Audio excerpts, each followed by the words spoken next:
Good morning, আমাদের চ্যানেলে সবাইকে স্বাগত। আর আমরা প্রায় বছরখানেক পর আবার দুজনে বেরোচ্ছি একটুখানি একটা 100 কিলোমিটার্সের ট্যুর করব। এই যে গাড়ি রেডি, আমরাও রেডি। আর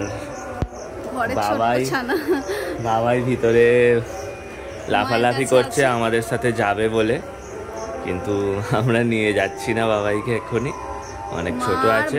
দুজনে মিলে সামলাবে আজকে। হ্যাঁ, ওর বোন আজকে সকালেই চলে আসছে।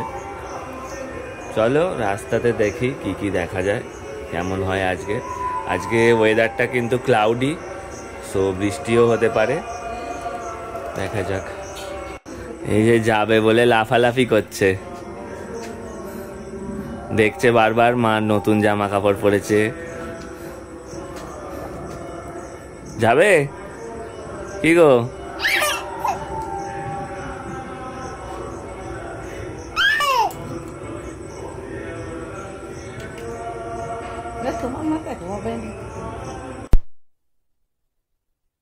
তো প্রথমেই বলে রাখি, এই পুরো ভিডিওটাতে বেশিরভাগ জায়গাতেই আমি ভয়েস দিতে ভুলে গেছি, কারণ ক্যামেরার মাইক্রোফোনটা আমি অ্যাটাচ করতে মনে ছিল না।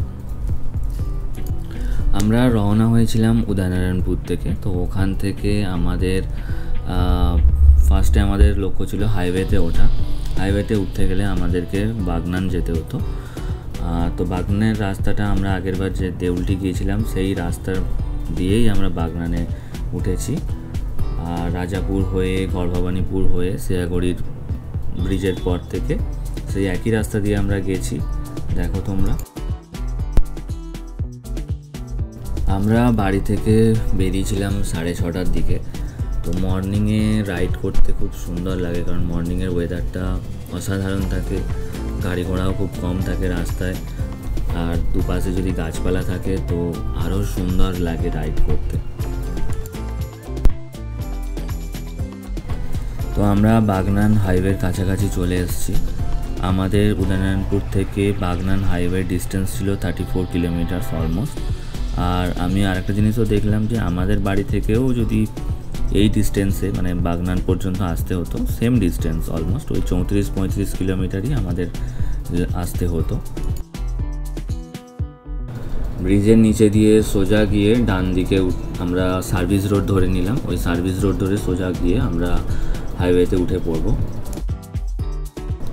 সার্ভিস রোডটা অনেকটা বড় ছিল। আমরা সার্ভিস রোড ধরে আস্তে আস্তে ভাবছিলাম যে কখন হাইওয়েতে উঠবো। অবশেষে আমরা হাইওয়ে জয়েনিং যে পয়েন্টটা আছে সেটা আমরা দেখতে পেয়েছি। এরপর আমরা সোজা চলে যাব কোলাঘাটে আমরা ব্রেকফাস্ট করব। ব্রেকফাস্ট করার পর আবার আমরা ওখান থেকে আমাদের গন্তব্যের দিকে রওনা হব।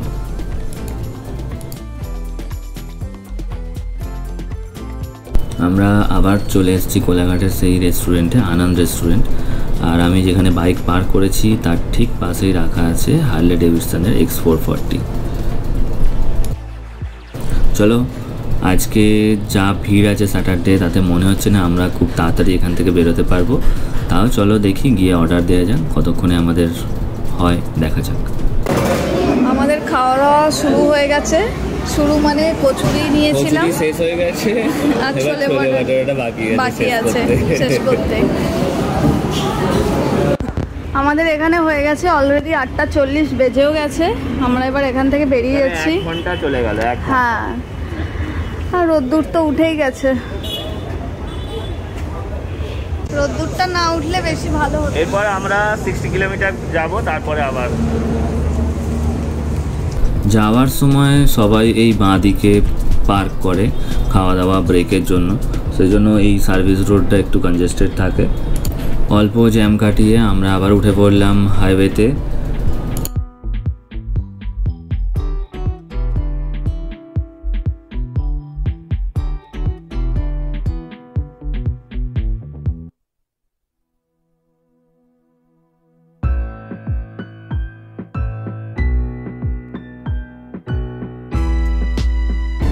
আগে দেখো একটা রাস্তা চলে গেছে বাঁদিকে, এই বাঁদিকের রাস্তা ধরে গেলে তোমরা দীঘা মন্দারমণি পাবে।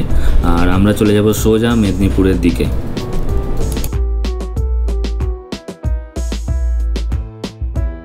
আজকে কোথায় যাচ্ছি এখনও বলা হয়নি। এখান থেকে সোজা 60 কিলোমিটার দূরে চলে যাব আমরা কংসাবতী ড্যাম। কংসাবতী ড্যামটা দেখার পর আমি পাথরার দিকে যাওয়ার ইচ্ছা আছে, তো দেখা যাক কতটা কি হয়। চলো একসাথে সঙ্গে থাকো।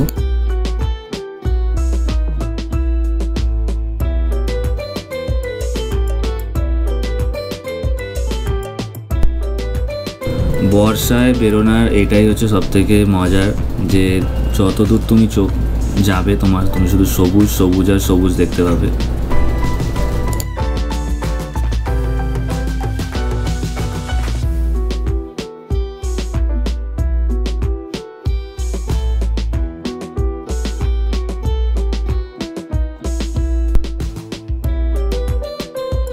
তো কংসাবতী ড্যামে যাওয়ার জন্য আমাদের হাইওয়ে ছেড়ে আমরা সার্ভিস রোড দিয়ে নেমে পড়েছি।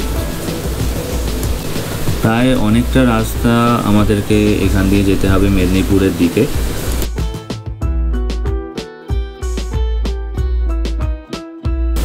অনেকটা রাস্তা চলে এসেছি। চলে আসার পর ভাবছি যে কোথায় গেল ড্যাম, কোথায় গেল ড্যাম। তো তখনই দেখতে পেলাম এইভাবে ব্লু সাদা কালারের পাঁচিল দেওয়া গার্ড আছে। তো বুঝলাম যে আমাদের সামনেই আছে।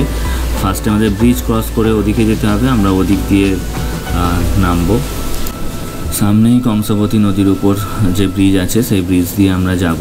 আর ব্রিজটা আমরা যখন পাড়ে গিয়ে দাঁড়াবো তোমাদের দূর থেকে ব্রিজটা দেখাবো। বিশাল বড় ব্রিজ আছে।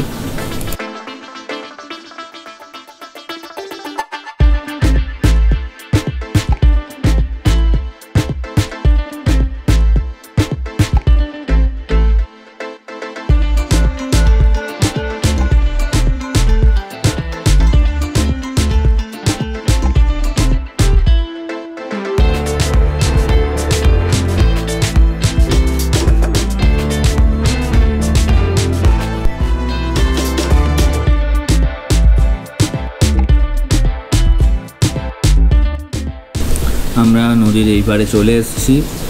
তোমরা দেখতেই পাচ্ছ ড্যামটা, যদিও বর্ষা এখনও নামেনি তাই জল সেভাবে নেই। আর দূর থেকে দেখো ব্রিজটা দেখতে পাচ্ছ, অনেকটা দূরে দেখা যাচ্ছে কংসাবতী নদীর ব্রিজটা। তো নদীর এই পাড়ে দিয়ে যে নেমেছি, নামার পর আমাদের একটা জিনিস রিয়েলাইজ হয়েছে যে নদীর এই পাড়ে নামার থেকে নদীর ওই দিকে যে পাড়টা ছিল সেটাই নামলে হয়তো আমরা আর একটু বেশি নদীর জলের কাছে নামতে পারতাম। কারণ এই পাড় থেকে জলে নামাটা খুবই মুশকিল, প্লাস এখানে অনেক মানুষজন আছে এবং জলের মধ্যে কচুরিপানা এগুলোও অনেক বেশি আছে এদিকে।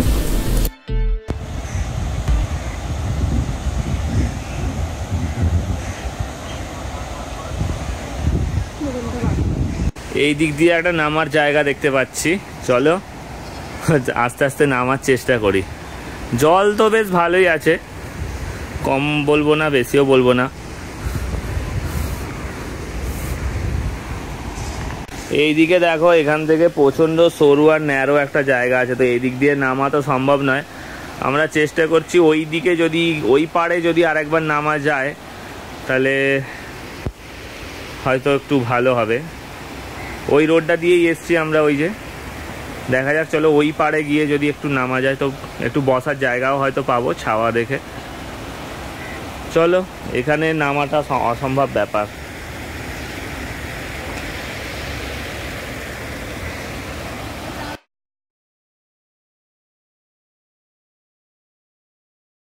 তো ওই দিকেও একটা নামার জায়গা আছে, কিন্তু আমরা ওদিকে যাব না, কারণ আমরা এখান থেকে পাথরা যাব। তো পাথরা থেকে ফেরার সময় যদি চান্স হয় তখন ওখানে ঢুকবো। হ্যাঁ, যদি সময় থাকে তখন ওই পাড়ে আসবো আরেকবার। আর কটা বাজে এখন? এখন বাজে 10:15। তো আমরা একটা গাছের ছাওয়ায় এখানে আছি, আর এখানে আওয়াজটা শুনতে পাচ্ছ, কুলকুল করে বয়ে যাচ্ছে জলটা। এখন এখান থেকে সোজা চলে যাব পাথরা। ওটা হচ্ছে একটা গ্রাম যেখানে মন্দিরে ভর্তি, বা মন্দিরের গ্রাম বলা যায়, ভিলেজ অফ টেম্পল। ওখানে যাব, পাথরার হিস্ট্রিটা বা গল্পটা তোমাদেরকে শোনাবো ওখানে। তারপর আমরা গুড়গুড়িকাল ফরেস্ট যেটা আছে, স্ক্রাব ফরেস্ট, ওখানে যাওয়ার জন্য।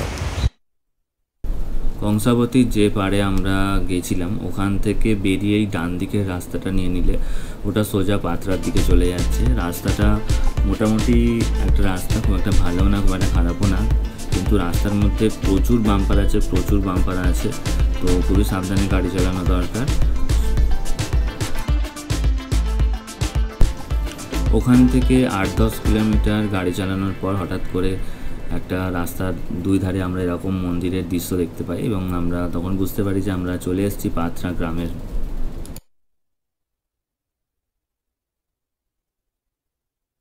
কিন্তু তখনও আমাদের ডেস্টিনেশন দেখাচ্ছিল আরও 500 মিটার্স দূরে, তাই এই মন্দিরগুলোর কাছে আমরা বেশিক্ষণ দাঁড়াইনি, আমরা এগিয়ে গেছি আমাদের যেখানে ডেস্টিনেশন রিচ পয়েন্ট ছিল সেখানে।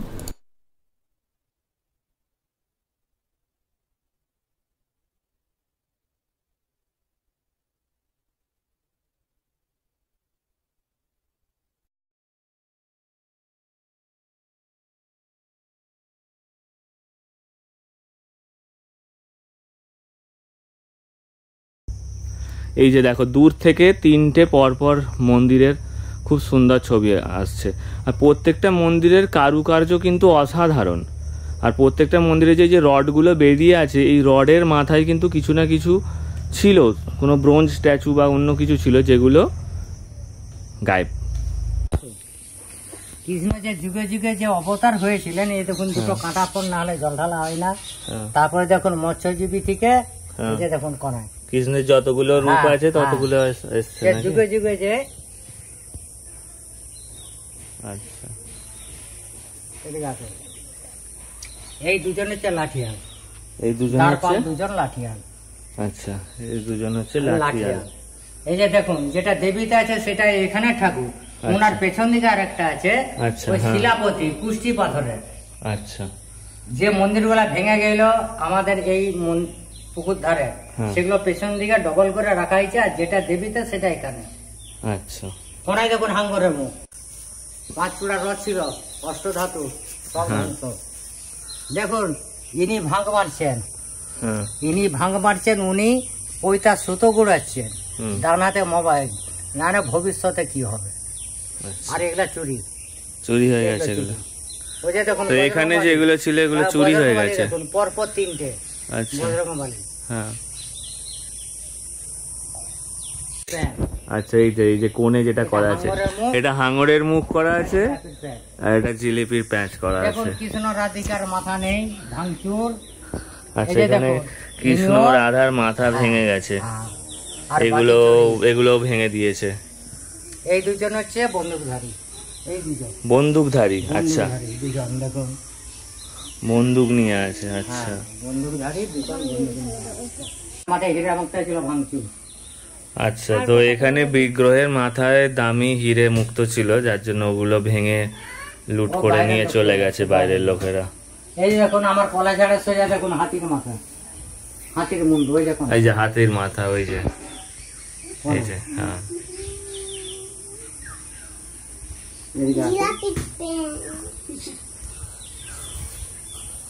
এদিকে আসুন। এই দুজন লাস্টের দুজন হচ্ছে অস্ত্রধারী, লাস্টের দুজন হচ্ছে অস্ত্রধারী। প্রথমে ছিল লাঠি, তারপরে হচ্ছে বন্দুক, তারপরে হচ্ছে অস্ত্রধারী। আচ্ছা, এই যে দুজন দুদিকে দাঁড়িয়ে আছে, রক্ষা করছে মহাদেবের দেবাদিদেব মহাদেব পঞ্চরত্নদেব। পিছনে আর একটা আছে, সামনে আর একটা আছে, এটা দেবীতে। আর যেগুলা মনে তো আমরা এখন কাছারি বাড়ি যাচ্ছি, যেটার খুবই কম বেঁচে আছে, অল্প একটু।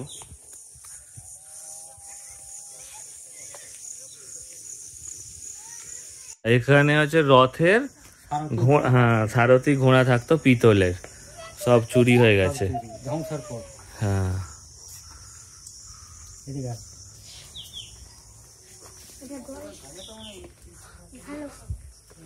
এটা বৈঠকখানা, এটা হচ্ছে বৈঠকখানা।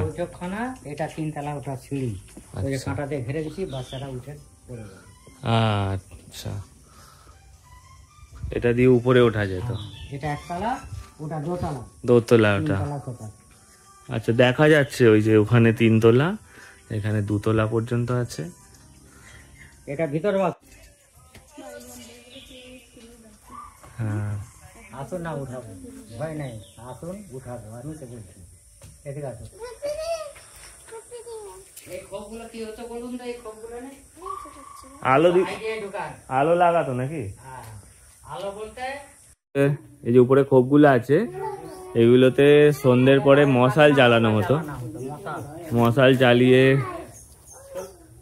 আলো রাখা হতো।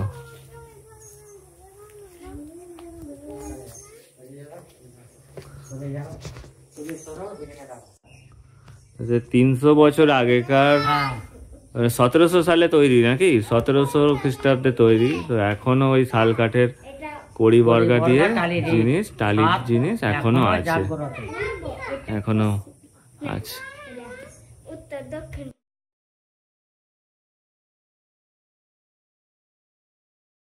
যখন আমরা 111 জনের মন্দির কমিটির লোক ছিলাম, তার 2 বছর পরে যখন রাম মন্দির বাবরি মন্দির ভাঙচুর হয়, তখন ইয়াসিন পাঠান উনি একা বেরিয়ে এটাকে বাঁচাবে, হিন্দুদের মন্দিরকে তুলে ধরলেন, না বাঁচালে, তাই তো।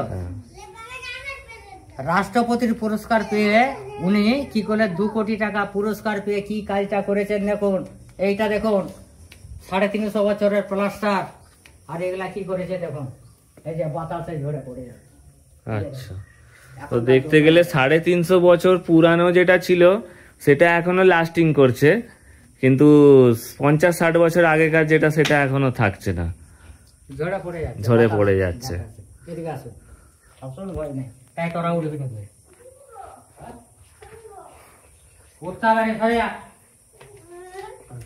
এগুলো কুলঙ্গি, হ্যাঁ এগুলো কুলঙ্গি, সন্ধ্যা প্রদীপ রান্না থাকতো, এটা একটা না ওটা দুটো। এখন উঠতে যাচ্ছি 350 বছরের পুরানো বাড়ির 3 তলা, তাও আবার সেটা 350 বছর পুরানো।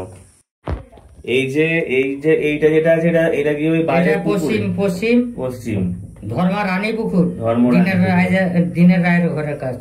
আচ্ছা, আর ওইদিকে যে ওটা আছে ওটা নারাজল যাওয়ার পর সুড়ঙ্গ। এখানে হিন্দু মুসলমানের দ্বন্দ্ব হলে ইনারা তালা লাগিয়ে দিয়ে ছেলে মেয়ের দিকে নিচে দেওয়া হতো। এখন বন্ধর কারণটা হচ্ছে গ্যাস হয়ে গেছে, ওটা টোটালটাই বন্ধ। আচ্ছা, আমরা উঠছি এখন 3 তলা। এই যে কাঠ দিয়ে যে এটা করা আছে, এগুলো করা আছে যাতে সিঁড়ি দিয়ে ওঠানামা করতে ক্ষয়ে না যায় সামনে। ঠিকই আছে, কিন্তু বলুন যে চুনসুরকির গঠন। হ্যাঁ চুনসুরকি, এটা তো চুনসুরকি পিঠে করা। হ্যাঁ 2 তলায় চলে এসছি অলরেডি।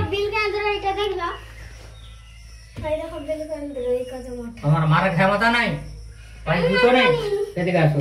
3 তলায় উঠছি, 3 তলায়। পেছনটা নষ্ট, এটা নষ্ট হয়ে গেছে, এটা পুরো ভেঙে গেছে, বাচ্চা কাচ্চা পড়ে যায়। আচ্ছা, এদিকে আসুন, 3 তলায় উঠছি।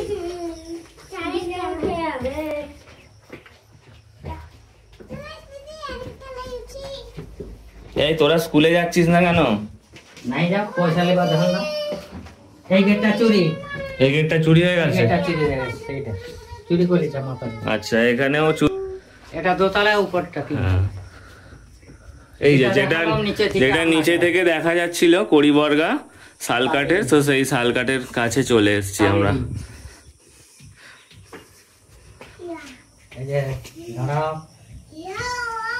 ওদিকে একটা সুন্দর জিনিস আছে, এইটা যেটা আছে এটা হচ্ছে হাতিয়ার রাখা চোরা কুঠরি। আর নিচে যদি ওই বন্দুকধারী লাঠিয়াল ওরা যদি ফেল করতো, তখন হচ্ছে এই যে গর্তগুলো করা আছে এখান দিয়ে কামান ডাকতো। এখানে এইদিকে 2টো আছে, আর ওইদিকে একটা আছে, তো এই 2টো দিয়ে বন্দুক মানে কামান ডাকতো, আর সেই গোলাগুলি থাকতো এই জায়গাটা, এটা চোরা কুঠুরি। এখানে হাতিয়াররা বসে থাকতো। হ্যাঁ, ওনারা ফেল করলে ইনারা তখন 300 বছরের পুরানো দালানে উঠে আছে। আস্তে আস্তে নেমে আসো এবারে। আর ওখানে একটা বড় সাইজের ক্যান্নাই আছে হাইব্রিড, ওটা দেখে নামবে, ঠিক আছে? কিছু করবে না, জাস্ট দেখে নিয়ে নামবে সিঁড়ির কোনটায়।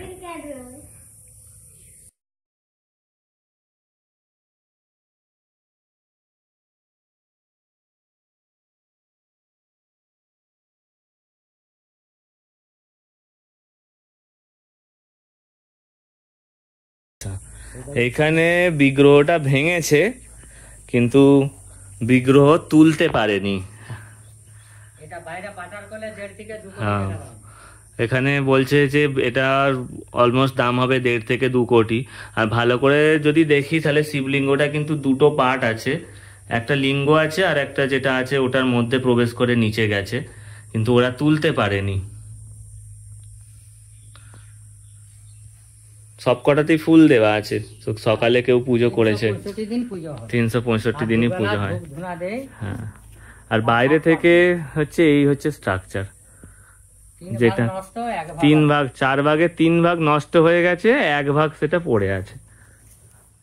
20 পয়সা ছিল, সে 20 পয়সার ডিজাইন পদ্ম ফুল। আপনি ওখানে দাঁড়ান। আচ্ছা, আগেকার যে 20 পয়সার কয়েন ছিল আমরা ছোটবেলায় দেখেছি, সেই 20 পয়সার ডিজাইনে এই এটা করা আছে, নিচের যে সরভুজটা আছে, হ্যাঁ পদ্ম ফুল যেটা করা আছে। আপনি উঠে দাঁড়ান। আর এইটা হচ্ছে রাসমঞ্চ, যেটা কৃষ্ণলীলা হতো। আর মুখগুলো সব ভেঙে দিয়েছে, সব ব্রোঞ্জের দামি কিছু জিনিস ছিল হয়তো, সেগুলো সব চুরি হয়ে গেছে। মাথাটা খুব সুন্দর। কটা এ আছে গো, কটা চূড়া আছে এখান থেকে? তো দেখা যাচ্ছে 1 2 3 4 5টা, 9টা মেন। হ্যাঁ, মেনটা নিয়ে 10টা। এখানে কিছু একটা মূর্তি তো অবশ্যই ছিল, এবং দেখা যাচ্ছে পাটা 9টা ছিল, পাটা এখনো দেখা যাচ্ছে, কিন্তু বাকি যে ফিগারটা ছিল সেটা পুরো ভেঙে নিয়ে চলে গেছে। এরকম প্রত্যেকটা কোণাতেই সব ভেঙে নিয়েছে নাকি? এই যে দেখো, এই দিকের কোণাতেও ভেঙে নিয়েছে, এই দিকেও ভেঙে নিয়েছে। টোটাল 9টা কোণ আছে, প্রত্যেকটা কোণের মূর্তি ভেঙে নিয়েছে। এই দিকের মূর্তি দুটো চলে গেছে, এই দিকের দুটো ভাঙা আছে, একটা কোমর থেকে একটা গলা থেকে, ওদিকের গুলো একই অবস্থায় আছে। ছেলেকে দুধ হবে আছে। হ্যাঁ,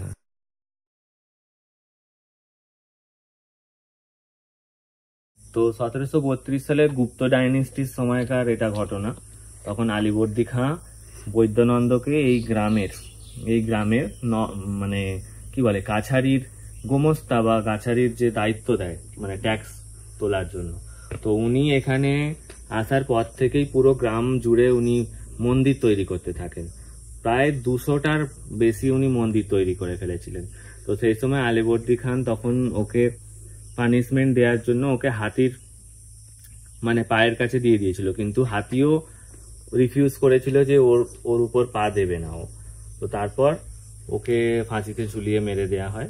কিন্তু তার আমলেই এখানে যত এই 200টা 250টা 200টার কাছাকাছি মন্দির আছে, এই মন্দিরগুলো বা যাবতীয় জিনিস যেগুলো আছে সেগুলো সেই সময়েই তৈরি করা। আর পরবর্তীকালে ইয়াসিন পাঠান নাম শুনে থাকবে। ইয়াসিন পাঠান 17 বছর বয়সে যখন মন্দির বাঁচানোর জন্য উনি একটা মুভমেন্ট করেন, তখন এখানে কিছু রিনোভেশনের কাজ হয়েছে।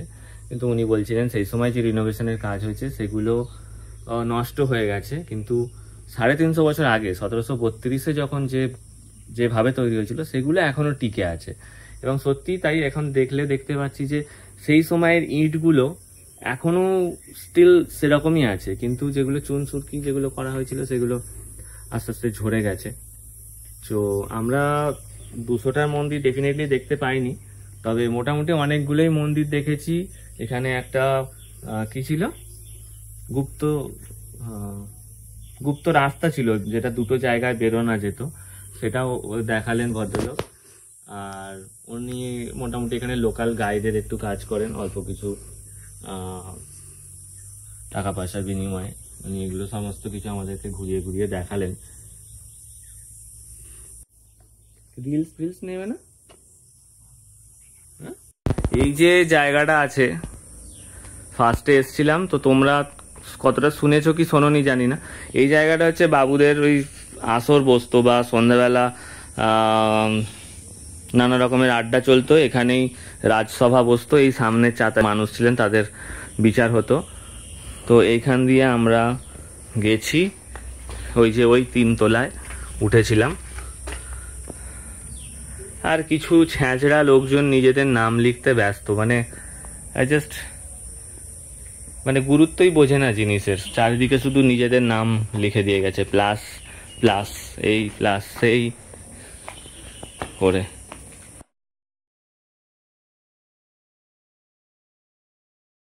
তখনকার দিনে যে ঘর বাড়ি তৈরি হতো, দেখো গোল ধাঁচা বানাবে বলে গোল ইটের ফ্রেম বানিয়েছে, আবার ছোট ছোট চৌকো চৌকো বানিয়েছে, দেখো এইখানে এই যে আছে, আবার এখানে দেখো গোল গোল বানিয়েছে। সো ইটগুলো আমি জানি না রিসেন্ট কি পুরানো, কারণ ইংরাজিতে লেখা আছে, বাট এইগুলো আই থিঙ্ক 350 বছর পুরানো তো হবেই, যেইভাবে এটা বানানো আছে।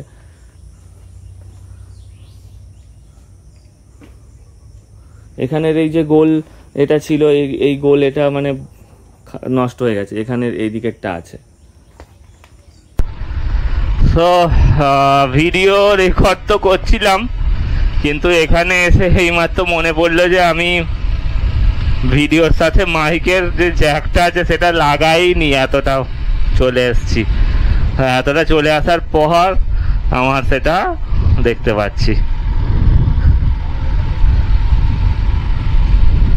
আর কি করা যাবে বলো, বাইরে থেকে ভয়েস ওভার দিতে হবে তখন।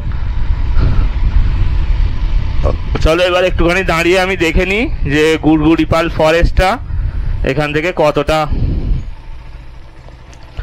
দূরে আছে বা কি রাস্তা দিয়ে আছে একবার দেখে নিই চট করে, তারপর ওখানে গিয়ে আবার স্টার্ট করব। তো এই 8 কিলোমিটারের রাস্তায় এখনো পর্যন্ত 26টা বাম্পার পেয়েছি, এখনো যাচ্ছে, আরো কত বাম্পার আসবে জানি না। মোটামুটি এইটুকুতেই 26টা বাম্পার পেয়ে গেছি।